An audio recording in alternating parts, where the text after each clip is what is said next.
Allons connaître réellement Jésus-Christ, c'est lui le Père ou c'est lui le Fils? Parce que si vous dites que non, Jésus-Christ est le Père, comment fait-il devant la tombe de Lazare va dire Père, je te rends grâce parce que tu m'as toujours exaucé?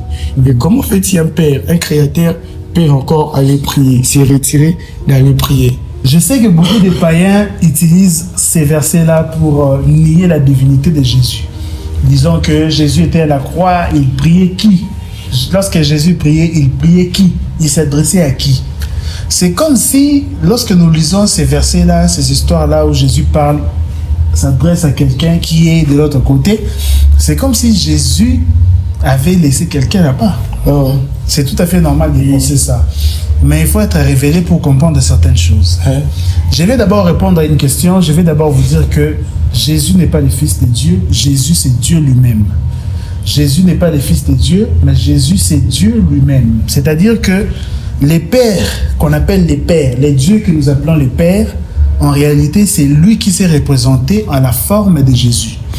Moïse a demandé à voir Dieu. Dieu a dit à Moïse que l'homme ne peut pas me voir et vivre. Vous comprenez? C'est-à-dire que Dieu, dans sa pleine puissance, il ne pouvait pas se révéler à Moïse dans sa pleine puissance. Je vais vous donner un exemple pour mieux comprendre ça. J'ai une bouteille d'eau et un verre. Ça, c'est Dieu.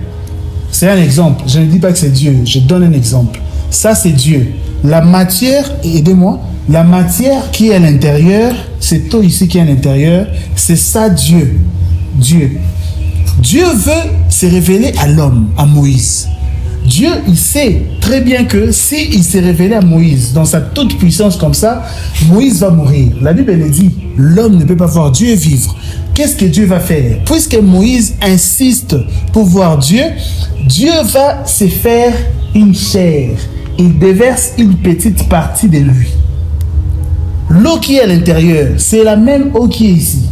C'est-à-dire que le Dieu qui est là dans sa pleine puissance, il prend une petite partie de lui, il le déverse ici pour permettre à Moïse de le voir. C'est de cette même manière que Jésus-Christ s'est révélé à l'humanité. Dieu lui-même, il ne pouvait pas se révéler à l'humanité dans sa pleine puissance. C'est comme ça qu'il va se faire une chair. Il va se faire une chair. Ça, c'est la chair qu'il a fabriquée, la chair qu'on a appelée Jésus-Christ. Et il prend une partie de lui, il le déverse dans cette chair-là. C'est-à-dire que Dieu a pris sa divinité, il a déversé en Jésus-Christ.